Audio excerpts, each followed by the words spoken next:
CPI 대박으로 장전에 4%까지 올랐거든요, 이 나스닥이. 근데 3시간도 안 돼서 급락해버렸습니다. 좀 아쉬웠어요. 저번 달에도 CPI가 대박나서 증시가 한 단계 레벨업 했었는데, 이번에도 CPI가 예상 7.3보다 훨씬 더 낮은 7.1% 나오고, 근원 CPI도 예상 6.1%보다 낮은 6.0이 나왔습니다. 예상치보다 2달 연속 낮게 나왔다라는 거는 물가가 빠르게 잡히고 있다라는 뜻으로 볼 수 있어요. 이게 굉장히 긍정적인 소식입니다. 빠르게 하락하는 CPI 지표에다가 기대 인플레이션도 낮게 나왔죠. 그리고 12월 2일 날에는 개인 소비 지출도 낮게 나왔어요. 인플레가 완화되고 있다는 지표들이 지금 골고루 나오고 있습니다. 연준은 예상보다 금리를 많이 올리지 않아도 된다라는 거죠. CPI 발표 후에 연준 위원들끼리 이제 금리 정점에 대해서 의견 분열이 발생할 거다라는 뉴스도 나왔었어요. 패드워치를 봤더니 금리 상단을 4.75%로 보는 확률도 등장을 했습니다. 뭐 낮긴 하지만 그만큼 내일 FOMC에서 증시에 긍정적인 이야기가 나올 거라고 한껏 기대를 하게 만들었어요. 근데 지수가 얼마 못 버티고 그대로 무너졌습니다. 대체 왜 이럴까 계속 고민했어요. 그래서 지금 새벽 4시에 영상을 찍고 있는데, 월별 CPI, 근원 CPI도 한번 제가 다 봤습니다.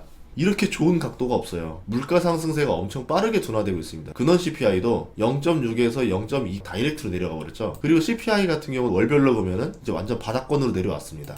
이거 월별로 봤을 때는 상승세가 이제 많이 둔화됐다, 정점을 찍었다, 이렇게 볼 수 있는데, 내년에는 시간이 문제지 물가는 잡을 수 있다라고 보는 거거든요. 그러니까 CPI는 증시의 호재가 맞습니다. 하지만 세부 내역을 볼 필요가 있어요. 물가는 잡히는데 다른 걱정이 들기 시작합니다. 아무리 물가 상승이 둔화됐다 하더라도 최소 1년은 금리를 인하할 수 없는 상황인 거예요. 문제는 CPI 세부 내역에서 경기 침체 신호를 발견했습니다. 이번에 CPI가 예상보다 빠르게 하락할 수 있었던 거는 이 노란색 때문인데요. 중고차 가격이 상승세 둔화를 넘어서 가격 하락이 벌어졌습니다. 전년 대비 마이너스 3.3%가 나왔어요. 중고차를 사는 사람이 없다라는 뜻이죠. 신차 가격 상승률도 빠르게 둔화되고 있습니다. 가솔린 가격 하락이 심해요. 전달 17.5%에서 이번 달에는 전년 대비 1%로 급락한 수준이에요. 가솔린은 또 소비랑 연관이 깊거든요. 차를 몰고 나가지 않고 소비도 별로 안 해도 된다는 뜻이겠죠. 의료비 가격 상승도 둔화되고 있습니다. 치료를 위해 돈을 안 쓴다는 얘기예요. 그럼 종합해보면은 당장 안 써도 되는 것에 돈을 안 쓴다는 얘기입니다. 노트북, 이제 스마트폰, 자동차 이런 것들은 의식주가 아니에요. 지금 있는 것들을 그냥 좀 더 오래 쓰면 되거든요. 반면에 경기가 좋을 때는 솔직히 교체 안 해도 되는데 이참에 교체하자면서 교체하는 게 보통 자동차, 가전제품, PC, 스마트폰 이런 것들입니다. 스마트폰은 거의 뭐 필수제가 됐으니까 좀 뺀다 하더라도 나머지들은 그때만 수요가 크게 늘어나고 경기 침체기엔 수요가 확 줄어들어요. 반도체 주가가 들쭉날쭉한 이유가 이런 이유 때문에 그렇습니다.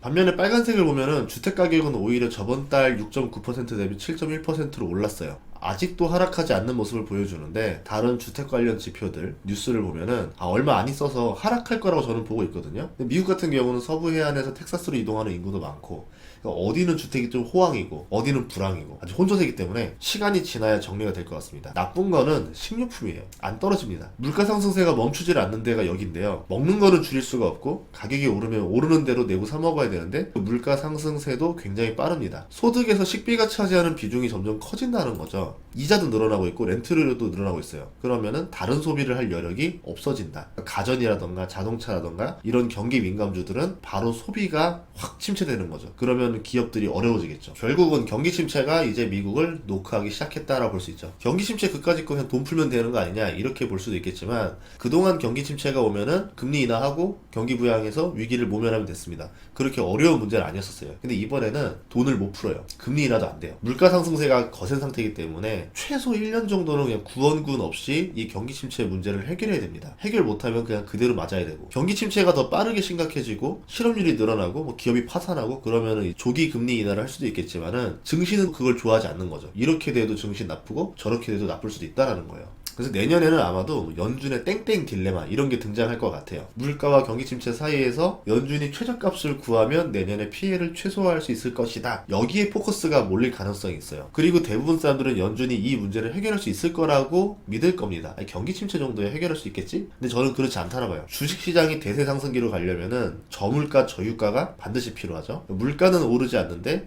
경제 성장률은 상승하는 상황이 나와야 됩니다. 근데 기술의 혁신이랑 무역의 확장 없이는 이게 어렵더라고요. 대표적으로 닷컴 버블 이후에 오랜 시간 동안 물가는 오르지 않고 경제만 좋아지면서 부동산과 주식시장이 장기간 상승했습니다. 폴 볼커의 금리 인상 이후에도 저물 까이면서 경제가 성장하는 시기에 있었어요. 신자유주의랑 맞물리면서 미국의 세계화가 진행되는 시기였었거든요. 시장이 늘어나고 원재료를 저렴히 가져오고 미국의 공장이 아시아로 넘어가고 있었고 제조 단가가 떨어졌죠. 그때 돈을 제일 많이 벌었던 나라가 일본이었었죠. 닷컴 버블 이후에는 중국이 본격적으로 무역시장에 들어오면서 제조 단가를 떨어뜨리고 중국이 돈을 많이 벌었습니다. 닷컴 버블 때는 그때 투자를 많이 했었던 것 중에 하나가 인터넷 기술이었는데 기업들은 몰락했지만 기술은 남았잖아요. 그 인터넷이 발달하면서 정보의 격차가 줄어들고 물건을 더 저렴하게 살 수 있게 된 거죠. 아마존이 등장하게 된 겁니다. 이런 과정을 통해서 기업의 이윤은 더 크게 늘어나고 주가가 상승하게 되는 거거든요. 이번 금리 인상 이후에 물가는 다시 잡힐 겁니다. 기업은 이윤을 극대화하기 위해서 노력을 할 건데 어떻게 노력할 거냐가 이제 돈이 되는 곳이겠죠. 단점은 무역 확대는 기대하기 어려워요. 오히려 무역이 축소가 되는 시기일 거고 기술력으로 이 단점을 극복할 수 있어야지만 대세 상승기가 한 번 더 올 겁니다. 공장 자동화, 물류 자동화를 통해서 인건비를 줄이는 게 첫째라고 보고 있어요. 내년 이후부터는 인건비를 줄일 수 있는 목적으로 로봇의 필요성이 늘어나지 않을까 이렇게 예상을 해보고요. 클라우드, 인공지능, 스마트 팩토리를 통해서 기업은 비용을 혁신적으로 줄일 수 있습니다. 클라우드도 도움이 되고요. 인공지능도 도움이 돼요. 그렇게 살아남은 기업들 위주로 시장 점유율을 늘려나가겠죠. 그럼 경쟁사는 또 도태되는 거예요. 특히 인공지능이 획기적인 발전이 있다라고 하면 업종에 따라서 대량 해고가 발생할 수 있는 것들도 많아요. 무인 자율주행이 내년에 나오기는 어렵겠지만 인공지능과 만난 무인 자율주행이라고 하면은 앞으로 엄청난 일자리를 감소시킬 겁니다. 그래서 미국이 코로나 때 닫았던 이민자 문을 좀처럼 안 여는 모습인데요. 멕시코에다가 전기차 공장, 반도체 관련 공장을 많이 지어주겠다. 그러니까 남미에서 올라오는 불법 이민자들을 너희들이 좀 책임지라는 외교를 최근에 했었습니다. 얼마 안 있어서 미국의 일자리가 급격히 줄어드는 사태를 대비하기 위한 건 아닐까 상상을 해봤는데 그렇게까지 정부가 미래를 내다보는 정책을 했을까? 요건 좀 살짝 모르겠어요. 그냥 우연히 얻어 걸린 게 아닐까. 다음 먹거리는 인건비를 줄여주는 산업에 있을 거라고 봅니다. 그리고 CPI를 아무리 봐도 저는 부동산 가격이 얼마 안 있어서 떨어진다고 보고 있기 때문에 결국 물가는 잡히는 수준이라 봐요. CPI 당일날 주가 변동성이 심하고 이제 그것도 다음날 FOMC 발표도 있고 또 금요일에는 선물 옵션 만기까지 겹칩니다. 그러니까 변동성이 엄청나게 심한 때이기 때문에 그냥 이런 발표를 핑계로 막 옵션 세력들과 선물 세력들이 막 맞물리면서 변동성을 줄 거다라고 생각을 해요. 투자자 입장에서는 이러한 변동성보다 는